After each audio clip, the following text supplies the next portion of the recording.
Just to let you know, this episode deals with themes of grief and loss.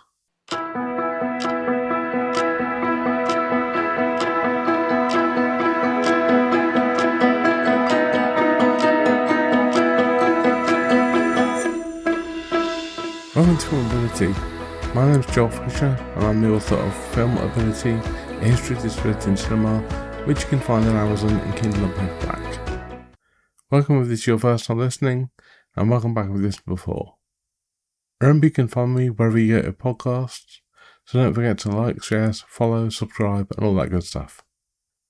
This week's episode is The Other Side of the Mountain, Part 2. Continuing Jill Kinmont's story after her devastating death of what she thought was the love of her life. Harry Pierce once again directs The Other Side of the Mountain Part 2, and the screenplay is written by Douglas Day Stewart, a writer who went on to write the screenplays for The Blue Lagoon, yikes, and An Officer and a Gentleman. As usual, I would suggest you watch The Other Side of the Mountain Part 2 before continuing this podcast because I will be spoiling everything. Although The Other Side of the Mountain Part 2 is not available to stream, rent or buy. So I would suggest you do a little search on YouTube, but you didn't hear that from me. So without further ado, let's get on with the film.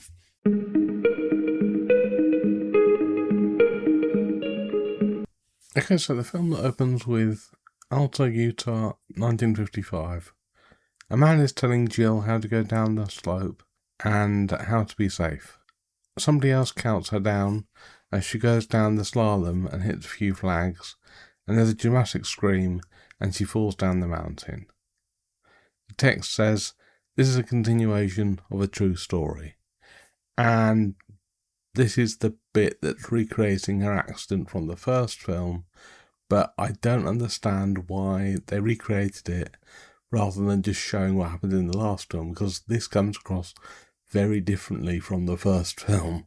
It's almost comical and overly dramatic and really not the same tone as the original film. A woman is then helping Jill get out of her van, and she pulls out the ramp and a man from the hotel comes to help her. She pulls Jill's chair out of the van and Jill asks her how she looks, and the woman says she looks terrific. We talk about how Jill is excited and the woman prepares Jill as they go into the building. Jill Kinmont is once again played by Marion Hazett, and the woman she's with is June, her mother, who is once again played by Nan Martin. Inside there's a large room with a group of people, and they're all waiting for Jill. A man starts that lectern talking about Jill, and the way he's talking about her is really odd.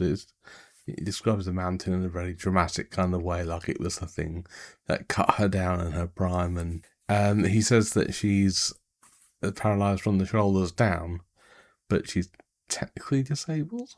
I'm not sure what even that means. Anyway, he talks about her achievements in teaching and announces her as Los Angeles Woman of the Year. Jill then goes up to the stage as the crowd applauds and she smiles. And somebody holds a microphone for her as she thanks the people for her honour. At the doctor's office, Jill's being asked several intrusive questions, as doctors only can do, and she says she feels great, but her doctor says that she still needs to be careful. He tells her to have a good time though, just don't overdo it.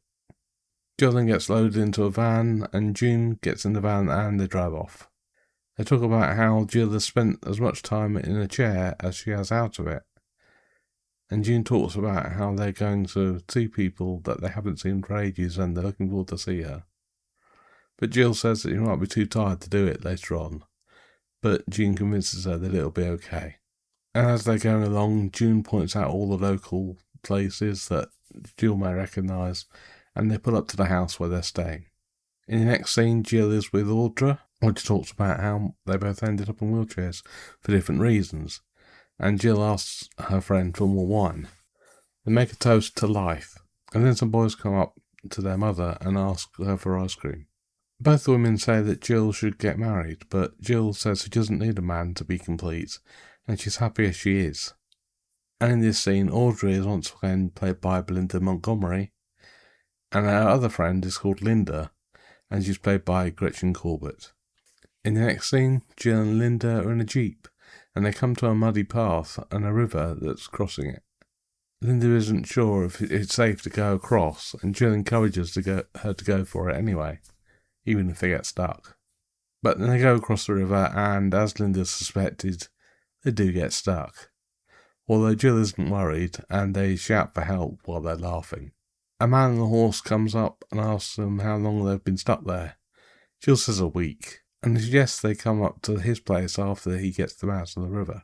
Jill asks what would happen if she said no, and he says he'll help them anyway.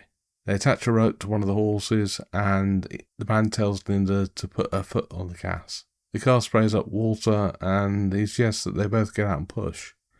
But Jill says she'd prefer to stay in the car, so he tries again, and as the car moves along, he falls in the river.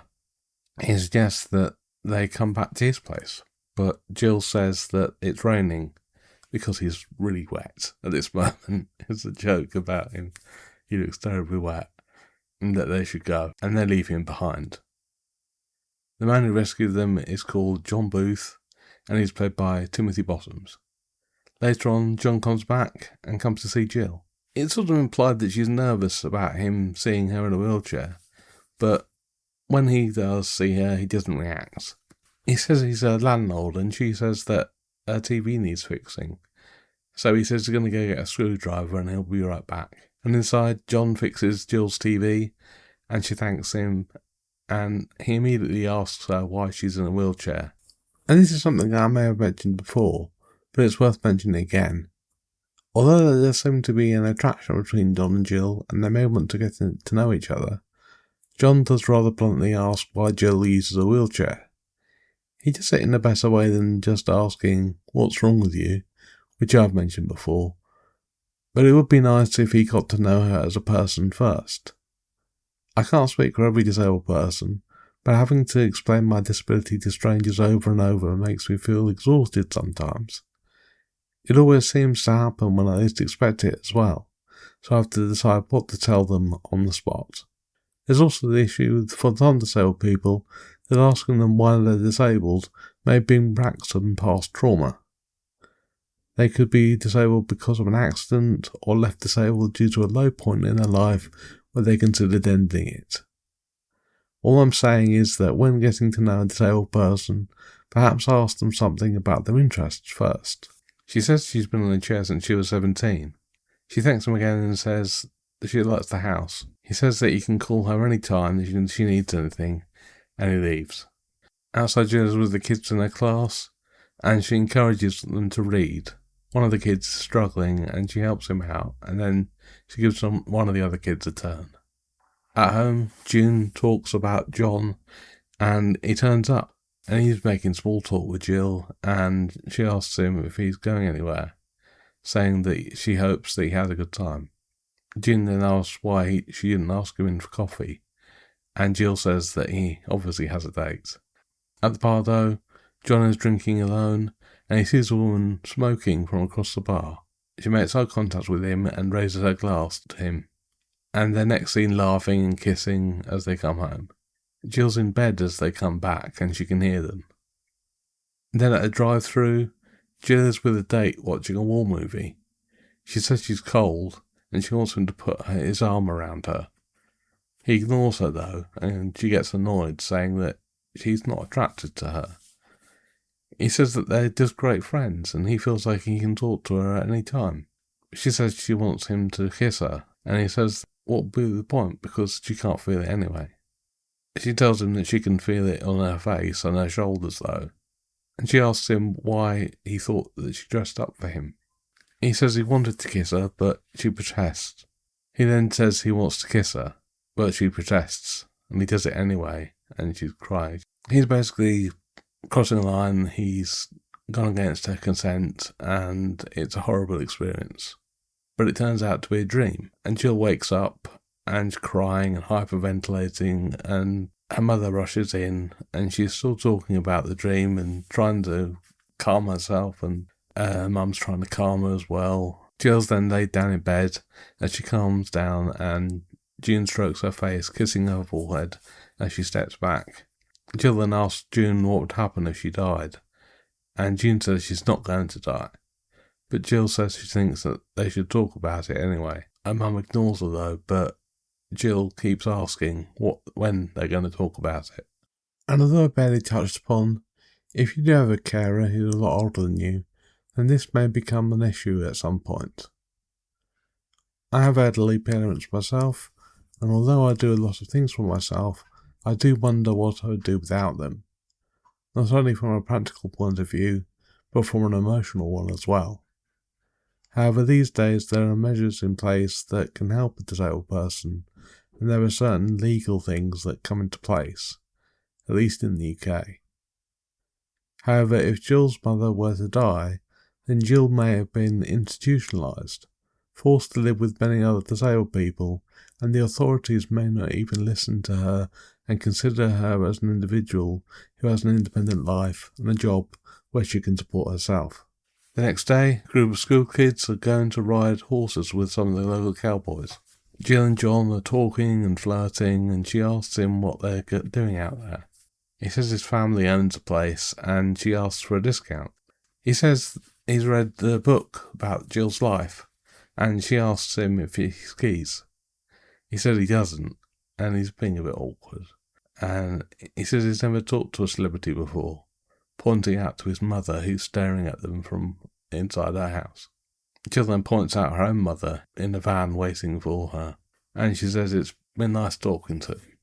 At home, Jill and Audra are talking, and Audra brings up John, asking if he's asked her out yet. Jill says she hasn't seen him in 2 weeks, and Audra says that she met his sister, and that she said that John had gone through a bad divorce, and hasn't been going out much since. Audra says that Jill is lonely, and making excuses, and they argue. Jill insists that Audra lets it go, and she says that she doesn't know what's best for her.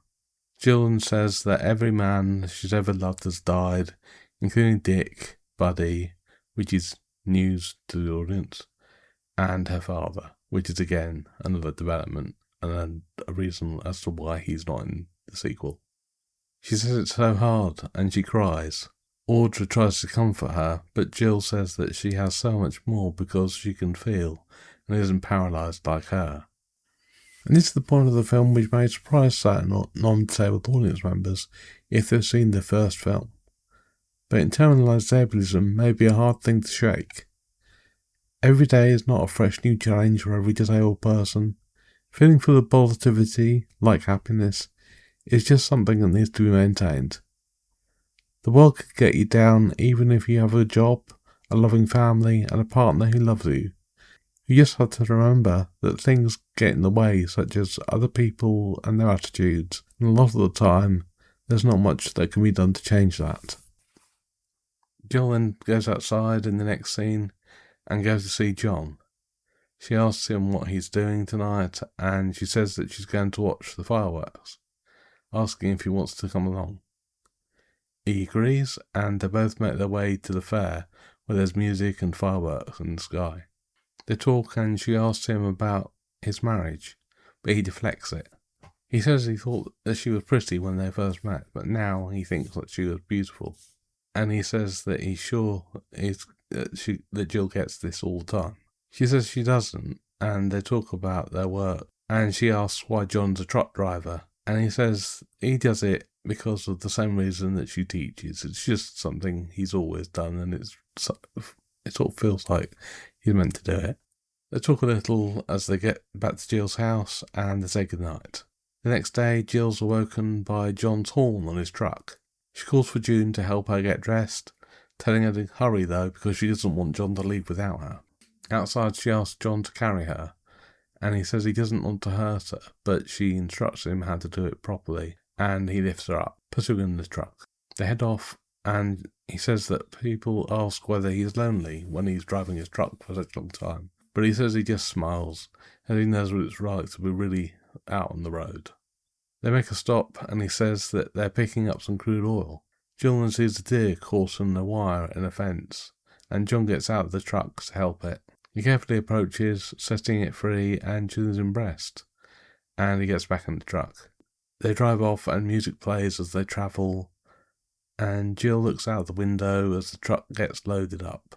John says he wants her to meet his parents, and Jill agrees, asking him if his family owns a lot of land. They get out and they come to his place, and John puts Jill on a seat outside, and his parents stare at her as she sits there. His dad says he's going outside for a drink, and Jill asks if John can go with him because she wants to ask his mother something. Jill then asks John's mother to empty her catheter bottle for her, as she doesn't want John to see it. But it cuts to John and his dad looking outside the kitchen window as they watch. The truck then drives off with Jill and John, and John says he could have helped her if she'd asked. The truck then drives off with Jill and John, and he says that he could have helped her if she'd asked. Jill's surprised that he saw that, but they both agree that they've had a wonderful day anyway. At a bar, Jill asks John to cross her ankles for her, and he does so, and he tells her, in a rather patronising way I think, not to flirt with his brother, and she agrees and they go inside. Then Jill meets John's brother and the rest of the family, and his brother orders some beers. The waitress comes over though and says that they can't stay there because Jill's chair sticks out too much, and it's a fire hazard. John's brother protests, but Jill says it's okay and that they can just move to another table. John's brother gets angry though, and Jill says that she just wants to go. John's brother is called Roy, and he's played by Curtis Creedle. John then puts Jill in the car, and he says he doesn't think it's true about her being a fire hazard, and she says it must be because they wouldn't lie about that. And this is something that perhaps a lot of non-disabled people may not understand, but ableism doesn't have to be blunt. A lot of the time, it's subconscious because of the way non-disabled people have been made to think about disabled people through many aspects of their lives. However, for some, non-disabled people try to think of excuses as to why they don't want disabled people near them. I've heard excuses myself, such as, "Oh, I didn't think you'd want to come," or "the building is accessible," and of course, I too have been referred to as a fire hazard, and there's not really much you can do about it. Jill's acceptance of the situation and her accommodating attitude may feel shocking to some disabled people, but when faced with ableism like this, there aren't really any other options. John then says he loves her, and she says that she loves him too, and they kiss. I think it's been one date, and suddenly they're in love. I don't understand it, but never mind, it moves the story along. Outside, Jill's chair is being pushed down a steep slope, and for some reason Roy is teasing her by waving a feather in her face. I guess they wanted to show them all having a good time and something. It was probably a spur-of-the-moment thing, and they just kind of stuck with it. Then there's a bit of a montage, and Jill and John go to a shop late at night, and the next day they're looking through photos that John's taken, and she kisses him. At the supermarket, Jill is with Linda, and they talk about John, and Jill starts to list all the things about him that she doesn't like. He's too young, he doesn't like anything that she likes, and he's so shy around people. Linda then asks how John kisses, and Jill looks away. And they get outside, and Linda thinks that Jill's pushing him away. And Jill just says she's being realistic, and thinks that he's not over his divorce. Linda says that she doesn't want Jill to keep doing this to herself, and she says that she wouldn't be the person that she was if it wasn't for Jill. Linda says Jill does it a lot with men, and doesn't give them a chance. Jill now breaks down crying, and says she knows that she's been doing that, and she thinks that she loves John, and she thinks that he loves her too, despite the fact that in a scene or two ago, they both said they loved each other. But again, okay. She says that she knows that something bad is going to happen, based on how all the other men in her life have died. In the next scene, John and Jill are having a picnic, and Jill asks him why he likes her. He says he can't explain it, and he says that he likes taking care of her. And for me, this would be something of a red flag if somebody I was dating said this to me. I personally am not looking for a partner who is also a carer, and I would never expect somebody to do both. However, perhaps in those days with medical care not what it is now, Jill may not have had many options. Although the prospect of being in the hands of somebody who you want to spend the rest of your life with, who is also your carer, may make a disabled person really have to consider whether they really want to be with that person. After all, as I said in a previous episode, the non-disabled person may abuse their power, and if they have all the physical control, they may use it to their advantage. She then asks him about his ex-wife, and he turns away. That changes the mood. She apologises, and he says that they were just opposites, and that she's nothing like Jill. He says he wants them to go away though, and she says that he doesn't know what it's like to look after her, and he says that that's why he wants them to go away. Jill turns her head, but John picks her up in his arms, and she says that she hasn't had a boyfriend since Dick, and she's frightened something will happen, and she starts crying. He tells her not to be frightened though, and the camera pans out. The next day, Jill calls out to June, and she's in the kitchen reading. Jill says that John has asked her to go away with him, and June comes in to help Jill up, and says that she thinks that Jill's teasing her because she's the only person that can look after her, and she can't do without her. June says she'll think about it, but Jill says that she wasn't asking permission, and June thinks that only she can take care of her, and Jill realises that she's afraid of losing her mum, like her mum is afraid of losing her. She tells June that she needs a vacation, and that she needs to think of herself for a change, reassuring her that she'll be okay.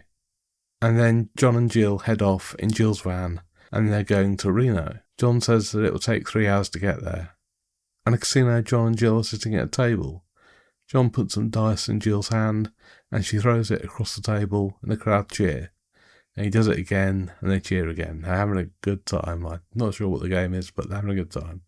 At a motel, John asks Jill to tell him if she needs any help to get out of her clothes, and she says that she does. He takes off her shoes, and she smiles, and he sits on the bed with her and kisses her.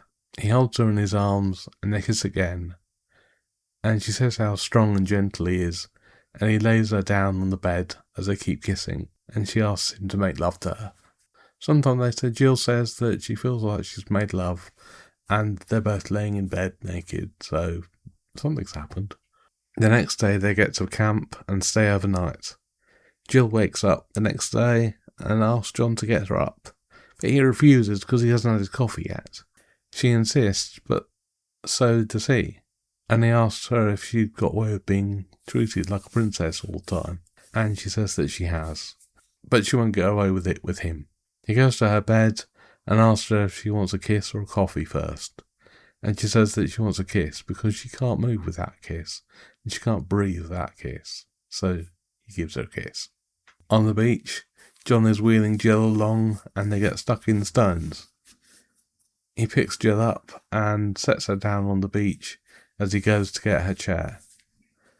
She falls over though, and quite immediately a crowd gathers, and she cries for help, and then John comes back and he gives her a hug. And this does highlight the things that may happen to a disabled person that non-disabled people may not understand, and at times it can be humiliating. Everybody deserves dignity, and as mentioned earlier, there are some things that disabled people like to keep private, such as if they have to empty their catheter bottle or bags, as they do these days. However, to have a crowd immediately gather and just stare is not helpful. If you're in public and you see a disabled person in distress, there's no harm in asking them if they need help. If they do, then help them, and if they say no, then you can respect their wishes and move on with your life. The important thing is to not make a spectacle of it and make it something bigger than it actually is. They make their way to a garden, and a montage plays of them having a good day, and John is taking pictures of Jill. They then drive to a ferry, and John carries Jill up onto the deck, and she asks him what he thinks, referring to the view, and he says he thinks that they should get married. and they kiss. Again, this is going very fast. Back home, they're greeted by June, and Jill tells her that John proposed. June asks if she said yes, but Jill says that she hasn't, but she's going to. John's making his way home, driving in his truck, and it's raining really hard, and we see Jill briefly lying in bed, and then we cut back and another truck comes along, and it overturns in the path of John's truck, and it seems that he's crashed. At home, Jill asks her mum to give her the phone, and she calls John's work, but they haven't heard from him. And Jill then turns on the radio, and she hears a report on a truck driver who crashed and died. And a montage plays from the previous movie where Dick died in a plane crash, so she's reliving all this past trauma, and it's like it's happening again. Jill's then in the kitchen later with her mum, and June gives her a drink. But then John just turns up out of nowhere and pokes his head through the window as if nothing had happened. Jill turns away though and goes into the other room. Jill asks June to put her in bed. And John's talking to June about how Jill heard the radio and he thought that he'd never hear that report. He said he didn't want to ever hurt her. He then goes to see her and she says that she needs to think things over, and he apologises for her being so scared. She says that she'll talk to him tomorrow and he's not going to get through to her, so he agrees and he leaves. A montage then plays of the events from the first movie, the key moments in her life, from her time in the hospital to meeting Dick and Buddy and Dick eventually dying. In the next scene, it turns out Jill's not feeling well. The doctor leaves the house and June tells John that she's got a temperature and she's having trouble breathing. She tells him that she's much more fragile than he realises, both physically and psychologically, and he says that he wants to see her, but June refuses, saying that he'll see her when she gets better. Jill then lays in bed thinking about all the loss that she's experienced in her life, and a montage plays of the funerals that she's had to attend and the times that she had with her dad, all the good memories. Jill's outside and John comes along and he says he's glad that she's feeling better, and she says that she's moving back to LA though. He asks what's going to happen to them, and she says that she doesn't know, saying that she thinks she was kidding herself about them, much like how she was kidding herself about moving back. He asks her why she wants to push him away, and she says that she thinks that they're opposites. She says that she's sorry and moves away. He calls her out on it though, and says that she's wrong to throw it all away because he knows that she loves him. She ignores him though, asking him to move so that she can get inside the house. But she stops, thanking him for the time. And he tells her to go to hell and he stalks off. In the next scene, June thanks John for everything he's done, and Jill calls out that it's time to go, and she asks June what she said to John. She said that she just thanked him, and she gets Jill into the van. They're driving on their way back to LA, but John gets in the car and he's following. The music swells as they're both driving, and he catches up to them, shouting for them to pull over from his car, telling Jill that he's not gonna die like Dick. Jill then tells June to pull over, and she has a go at John when she gets out of the car. She tells him that he's lying, and she's just basically doing anything to push him away. She says that he had no right, and she tells him that she has to go. She says that she went into a depression after she lost Dick and didn't want to do anything at all. Didn't want to paint, didn't want to teach, didn't want to do anything. She says she loves him, but she can't have him, like she can't have anybody, and she says goodbye. He begs her not to go though, and will do anything not to give her up, and that he needs her. She says that he's whole and is normal. He says that he's never had anybody and that he's lonely like she is, and he hugs her and she says that she'll never leave him. And then in the final scene, Jill and John are getting married and they kiss. And the text says, Jill and John Booth now live in Bishop, California, and the credits play. Okay, so that's it. Up next, I'm going to give you a general idea of what I think about the film and what I think it means for a non-disabled audience.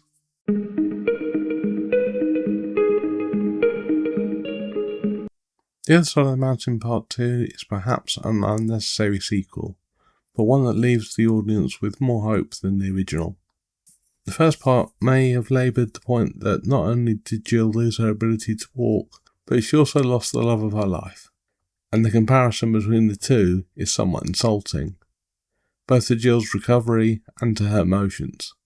The sequel, though, shows that, like the first one, there is still life after disability, and it does keep Jill's past trauma in mind to show a story which feels emotionally complex and yet rushed at the same time. However, there's also the aspect of taking somebody's life, something so personal that happened after the first film, and capitalising on it in the name of entertainment. This is perhaps what makes it feel rushed, as it goes back to Jill's internalised ableism partly holding her back, even though she was seen as independent and self-reliant by the end of the first film. Therefore, the film doesn't really flesh her out and make her a fully realised character. This is partially concerning considering the lack of interest in Jill's accomplishments and how it glosses over some of the realities of her disability. This all leads to a rosy, sunshine-filled romance that feels like something set out to inspire an audience rather than show them the reality of disability.